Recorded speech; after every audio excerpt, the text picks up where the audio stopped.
Good evening, everyone. The town of Palm Beach has a coastal treasure that has been overlooked for many years. Phipps Ocean Park sits in the south end of Palm Beach and is one of only 2 public guarded beaches on the island. If you were to visit the park today, the things you might notice first are the tennis courts and the worn asphalt parking lots. Continuing into the park, you encounter tired-looking buildings and pathways, along with some aging picnic tables and grills. The park's most precious features are its natural ones: an impressive 22-foot-high dune and beautiful beach exists to the east side. To the west, there is a mangrove forest and the scenic Lake Worth Lagoon. Unfortunately, invasive plant species have overtaken the park, making it difficult to see the ocean or the intracoastal waterway. On the north side of the property, you might stumble upon the Little Red Schoolhouse, tucked away in a forgotten corner of the park since 1960, when it was relocated from the Lake Trail. If you haven't had one of your own children or grandchildren visit the schoolhouse on a field trip, you likely wouldn't know that over 4,000 school children participate in an immersive pioneer-era experience there each year. The schoolhouse has been the crown jewel of the Preservation Foundation's educational programming for over 30 years and is Palm Beach's oldest landmark. With the commencement of our project next year, the Little Red Schoolhouse will be restored and moved to the heart of the park. Visitors will be able to interact with the historic structure for the first time, and school children will benefit from interpretive enhancements to the beloved program. Another educational centerpiece of the park will be the newly constructed Coastal Restoration Center, a nursery and propagation area for native plants that will support healthy beach dune ecosystems within the park and throughout the island. Through interactive displays and programs that highlight the park's restored habitats, children and adults will learn about the importance of creating resilient coastlines and be inspired to integrate environmental stewardship into their everyday lives. In addition to the project's focus on education, the park's recreational facilities will be improved with ADA-accessible walking paths, spaces for the community to gather, a bespoke playground inspired by native fauna, as well as new cabana bathrooms and beach pavilions. We are very fortunate to be partnering with an award-winning design team of international renown that includes landscape architect Raymond Jungles, whose firm specializes in the restoration of pre-existing ecologies, and the classical architecture firm of Fairfax and Salmons, whose timeless design will capture the heritage spirit of the project. To share more about our plans for the project and its environmental impact, we have with us this evening Raymond Jungles and Todd Forrest. Todd Forrest is the Arthur Ross Vice President for Horticulture and Living Collections at the New York Botanical Garden. He leads the team of managers, horticulturalists, and curators who steward the garden's plant collections, gardens, and glass houses, as well as develop its celebrated horticulture exhibitions. A graduate of the Master of Forest Science program at Yale University's School of the Environment, Todd is an advocate of historic trees and forests in urban landscapes and public gardens, and has written extensively on the subject. I'd like to now turn it over to Raymond and Todd, and at the end of the evening, Betsy will make an exciting announcement about our Extraordinary Spaces at Phipps Ocean Park campaign. Please join me in welcoming Raymond Jungles and Todd Forrest.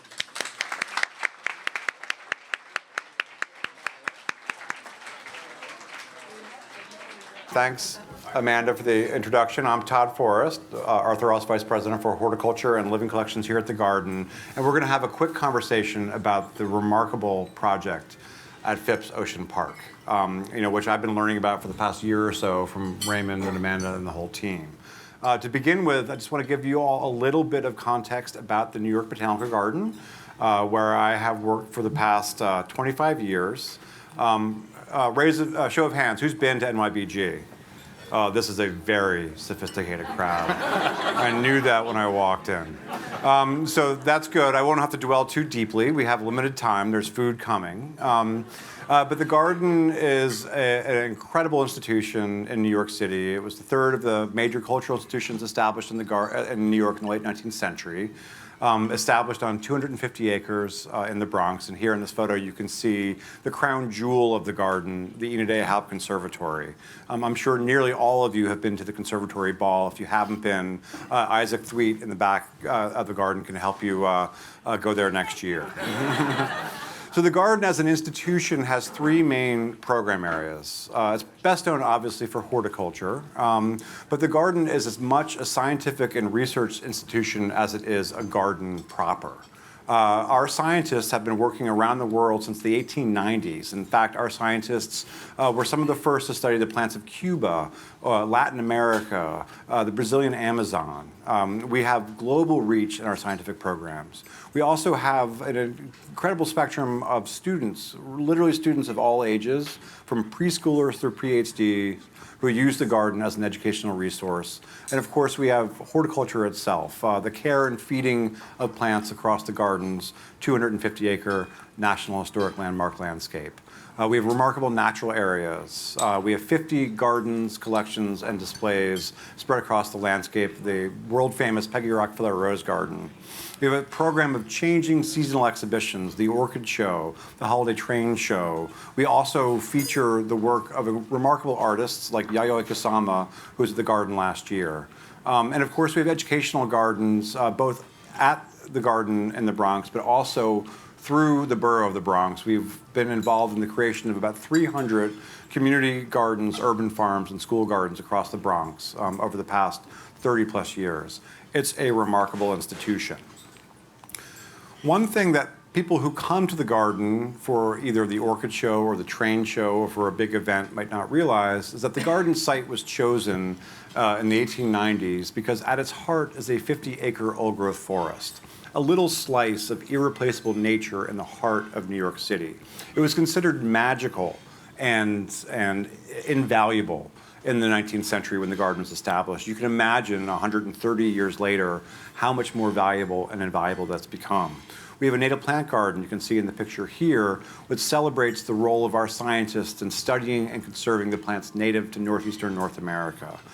The combination of the Thane family forest shown here and the native plant garden has shown me that the role of plants in people's lives is just becoming more and more important over time, and particularly the role of native plants, plants that are well adjusted to a given ecosystem, to a given landscape. Our work at the New York Botanical Garden in studying the science of native plants and then in growing them and preserving them and celebrating them in horticulture has been really powerful in our community. And that's why I'm with you all tonight to really look at the Phipps Ocean Park project as a window into nature for the people of Palm Beach. A window into nature that will make people's lives kind of better, make the landscape more sustainable, and make everything here in Palm Beach more beautiful and more excellent for the long term. I'm also here because Raymond and I have worked together quite a few times at the Garden over the years, have we not? Including most recently in 2019, when Raymond designed the most remarkable exhibition of the work of Roberto Burle Marx, the great Brazilian modernist. You can see it here in the slide. This is not Sao Paulo or Rio. This is the Bronx. And this is a magical confection that Raymond made. And why Burle Marx? If you're not familiar with Burle Marx, the man, he was a great designer, an artistic polymath. He was a ceramicist, he was a painter, he was a poet, he was a singer, but he was, of course, famously a landscape architect. But he also was a great advocate for the preservation of Brazil's native plants. He would go off on these expeditions into the wilds and discover plants that were rare and endangered and bring them back and celebrate them through cultivation. And Raymond, through your career, you have actually, you were a student of Burley Marx's, and you sort of taken his mantle of engaging people with beautiful native biodiversity really throughout your entire career around the world. Is that correct?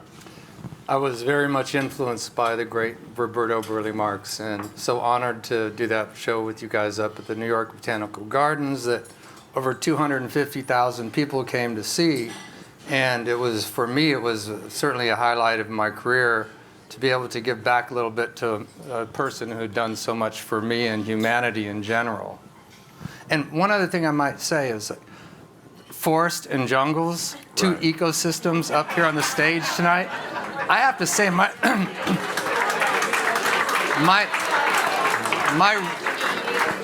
my real name is Jungles. I didn't make that up. How about you, Todd? So I'm often asked if I made up my name or I changed my name, and my pat response is no, but I'm thinking of it. I never thought of changing mine. Just to get you guys, really the Phipps Ocean Park project is remarkable because of the way it's going to bring nature into the heart of Palm Beach, and because it's this amazing jewel that exists here, and it's a jewel in need of, I don't know, Mish, you know the vocabulary, sort of polishing, revealing, celebrating better. And so Raymond, again, you and I have known each other for a long time, and I'm pretty hard on landscape architects. Would you agree? I've heard that. Yeah. And working with Raymond, one of the things that was really most rewarding is what a remarkable, soulful plants person you are. You're really connected to the plants themselves. So we have a handful of your projects that we can look at that sort of should get the room kind of into your headspace. So how do you think about plants when you start a project? Like, for example, I can't see, what is the project that we're looking at here? Can you see, Raymond? You know this Well, project. that's the Fina District in Miami Beach. It's the Fina Hotel, the Fina House, condominiums, and across the street is the Fina District, Art District. And the whole idea there is what grows. By the way, that beach wasn't there when I was a lifeguard there in the late 70s. It was all sort of restored from dredging from the ocean. But that's a barrier dune system of plants that are from that area that would have been there before there were any buildings. And on the other side of the barrier island would have been mangroves, sort of similar to what we have here at the site of Phipps. Excellent. So the whole idea there was we learned in school to design with nature. You know, Ian McHarg was a great professor and landscape architect. And why not use plants that evolution have created for a site on the same site that you're going to try to restore? It makes sense. You don't want to use more water than you have to. You don't want to use fertilization and have to prune things unnecessarily. You know, work with what was put there in the first place. And that's sort of a big philosophy that I use in all my gardens. Right. So this is, I think, the Naples Botanic Garden here, this image, another place where you actually kind of recreated a native ecosystem kind of on the site there, correct? Yes, it's actually, I was supposed to do the Florida garden at the Naples Botanical Garden when they first did when they had the dream team there doing the different gardens. And when I showed my design for the Florida garden, I had a Burley Marx mural that I wanted to use. I was dying to use it in a public space that everybody could use and view it.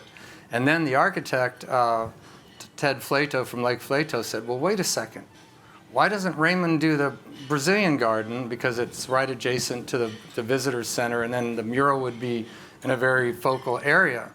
And then everybody said, well, Raymond probably knows more about Brazilian plants than anybody else on this team, which was true. I went to Brazil a lot, and but I'd never done a garden. The Brazilian garden was done with all native Brazilian species because I had to research that. That's what they wanted. So when the Florida garden finally came back to me after I did the visitor center, they said, well, don't use all native Florida plants because we want this to be friendly for everybody. So use mostly native Florida plants and use Florida-friendly things that don't hurt the environment and that can also show gardeners what they can use in their gardens here. So I had a lot of fun working. One of my favorite types of projects are botanical gardens because I'm a plant nut. And I love working with plant nuts and people who love nature and the environment. And so the whole thing, one of the main things we did there is there's these beautiful restored landscapes where they took all the melaleuca and all the invasive exotics out. They built the lakes so that it could be part of the dealing with the hydrology of that place. And what I did was I opened up the views to the nature that was there. So basically, I used the term, everybody knows about borrowed landscape. I used the nature that was there to really inform the garden that I did. So I really expounded on the beauty of nature, natural plants and natural landscapes into the garden through the vistas and through the movement through the space. And that was a wonderful garden. I loved doing that. And then, of course, water was the heart and soul. This garden is up in Jupiter Island, where our client had 600 lineal feet along the road there. It was all invasive species, Melaleuca, Brazilian pepper, and we're able to remove all of it and restore it with native vegetation, move some big trees from other parts of the site to create some canopy over the road, which are one of the things that we're really trying to do also at Phipps Ocean Park, is to bring that feeling of nature, that you're passing through a natural place that has not been disturbed, because it's all been disturbed. And we're trying to bring back and restore the environment that was there. It's a restorative landscape. It's an ecological restoration, and using George Gannon, the IRC, to help us with this whole process will ensure that it's done well, and that it's really it's going to be resilient for the future. I think it's and relevant. When we were looking at this combination of images, as we were sort of talking to each other about this process, this is remarkable to me. So you all probably, this is all something that you're aware of, but I think the picture on the old picture is 1949, just after the Phipps family gave the land for Phipps Ocean Park to the town of Palm Beach, and then the other image is 2020. So this is a really powerful reminder of the beauty of the natural landscape that drew people to this part of the world in the first place. This is the reason why you are all here, because there was nature up front and center. And obviously, right now, there's so little of that left for people to engage with and to see. And I'm a big believer that in interacting with nature, even if you don't know exactly what it is you're looking at, just that interaction with native plants and the native insects and birds they support is absolutely essential for our health and well-being.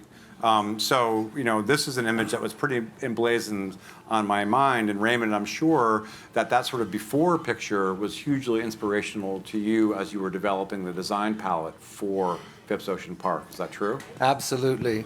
And basically the road, the old A1A, was on the top of the dune and rode the crest of the dune, and they kind of flattened the dune. They removed all the vegetation. They compacted the limestone on top, and they basically sterilized it. And so the road was moved down to the lower elevation. The high ground was able to be used for development and this beautiful park.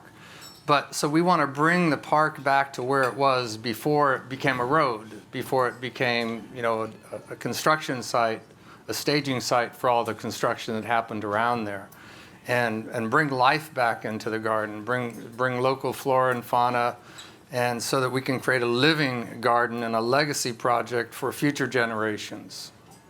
So they can know what nature was like and should be like here. Right. It just becomes so much more important with every passing year. So now there's these really amazing watercolors. This is something that your firm tracked down sort of conceptually for your design for the park. So I think what we're going to now is go through the spaces that you've designed. So I don't know, Raymond, if you'd mind saying a few things about it. I think this is the entrance to the park, Sure. Right off the road. So we talked about creating this beautiful corridor with balanced harmony on both sides of A1A, which we're going to do using native plants on both sides in an ecosystem that would belong there. And right now there's really no there. You don't know where to enter the park. There's no sense of entrance. There's one parking lot entrance, and then there's another parking lot entrance. And there's a fire station in the middle.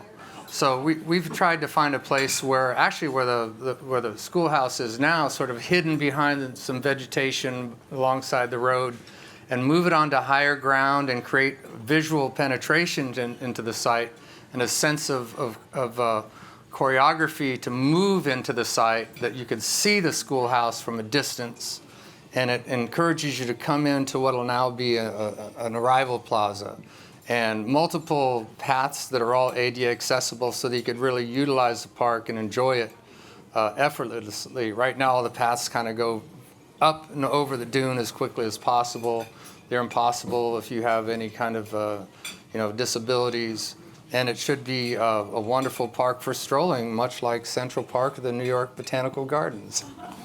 It's such a great point. I mean, NYBG was created at a time when people recognized, people with tremendous foresight recognized the city was growing faster than anyone would have imagined it could.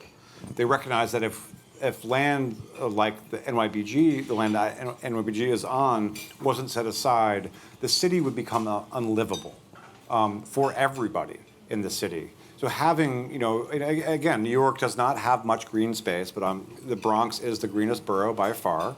But the Bronx is the greenest borough because the civic leaders in the 19th century recognized that New York, to be successful, to be livable as a place, needed green space.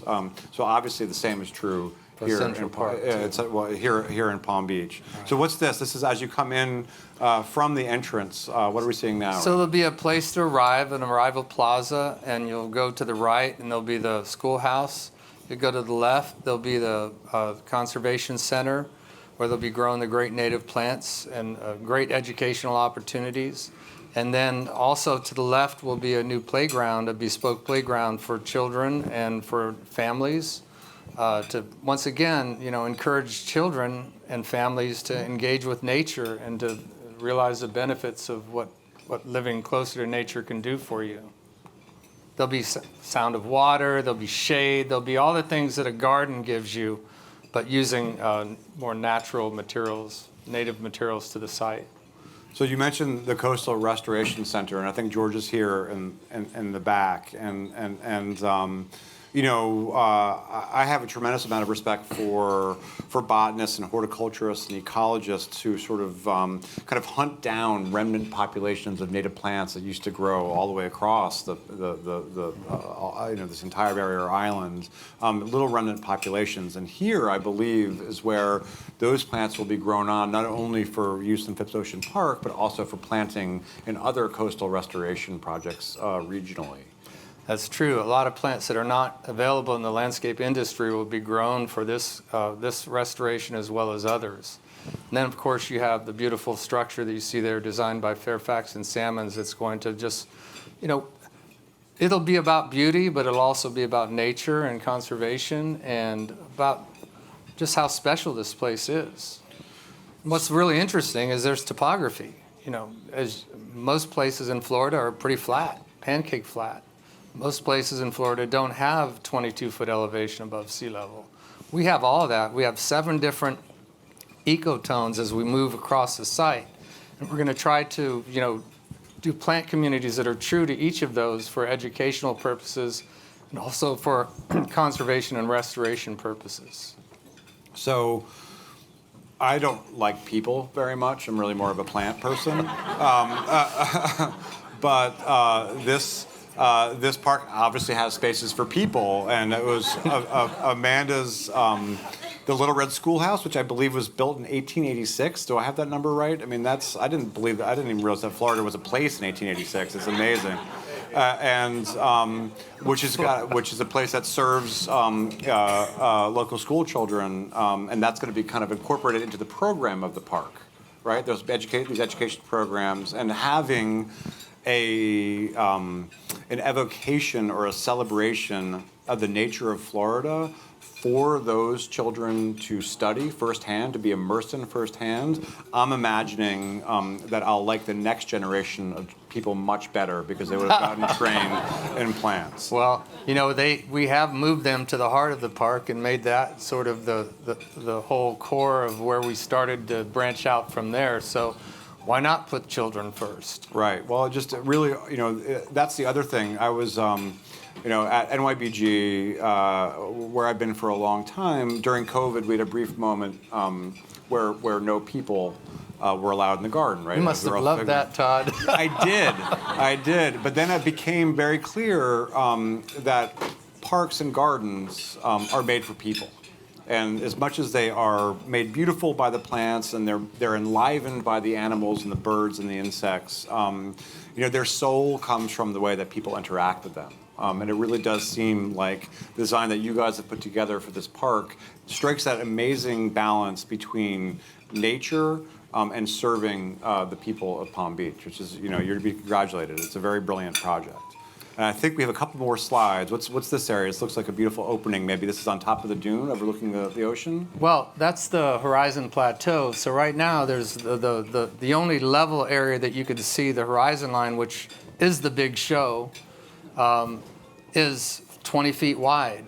So we've made a wider area so that there can be activities and a community space for activities and special events so that people could really utilize that space high above the beach. You want to get down on the beach, get your feet in the sand, that's great too. But some people just want to, sit and look at the horizon, which is one of the most magical, I think the horizon of the ocean is as powerful as any mountain range I've ever seen. So that's what we have in Florida. That's the big thing that we have here. And talking about, landscape architecture, what we're fortunate enough to be able to do, landscape architects really meld the natural and the built environment. So we get to work with great architecture, we get to work with plants, we get to work with ecologies.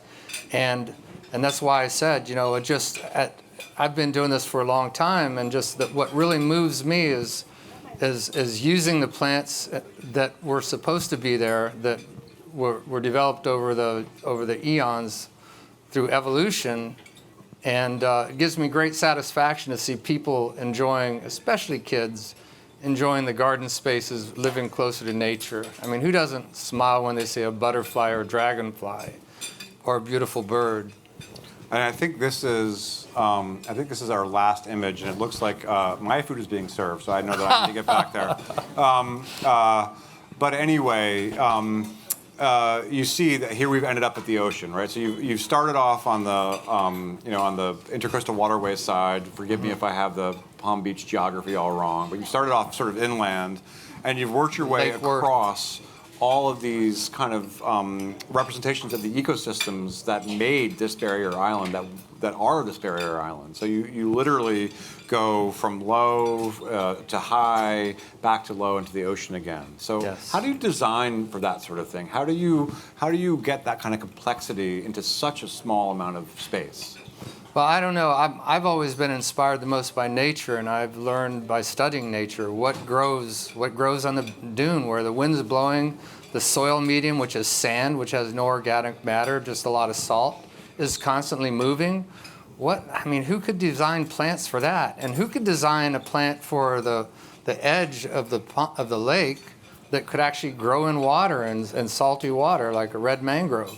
It's just phenomenal, the plant species that are there, that were there, and that we're going to bring back. So I think it's all about just using what's going to make you look good by surviving with as low maintenance as possible, and then trying to have there be a stewardship that would remove invasive exotics. Because as Burley Marx always said, in the temperate regions, good gardeners are always planting something. And in the tropical region, a lot of what you do is removing things that want to start on their own that shouldn't be there. You've got to create the balance. And I was talking to George earlier today, and we're talking about, we want to create as much edge as possible because there's more life on the edge. There's more plants, and there's more insects, and there's more, birds and everything. So we're going to maximize the edge everywhere, but we're still going to have shade and things that make the park comfortable for people, because ultimately the park is for people. But I think that the people need to interact and feel part of nature and live in a rich, rewarding environment. Great. Well, congratulations. It really is to everyone who's been involved in this project. It really is a remarkable project. And I guess it makes me think, as I've progressed in my career, I think that gardens and green spaces and parks are fundamentally good for people, whatever their design, whatever their genesis. And I also believe that through a little bit of thought and training and motivation, you can create a green space and do no harm. And we should all strive for that. What I think is beautiful about this project is that it takes that to the next step, which is that it does ecological and environmental good as it's doing good for the people it serves. So you and Amanda and the whole team should be congratulated. So I think everyone is dying to eat. But I'll leave you with one more thought, because you guys are already eating. Yeah. He just wants to go eat is what's really happening here. No, like Douglas Ptolemy says, we've got to maximize biodiversity. That's what's going to bring the planet back to health. And David Attenborough also. I mean, you watch his program, and it's like, what's the salvation of this time with all these potential mass extinctions and everything is to maximize the biodiversity that was there and should be there, and that's what we're doing. And that's what you guys do so well in the New York Botanical Gardens as well. Well, I think it's brilliant. So well done. Congratulations. Right. And thank you.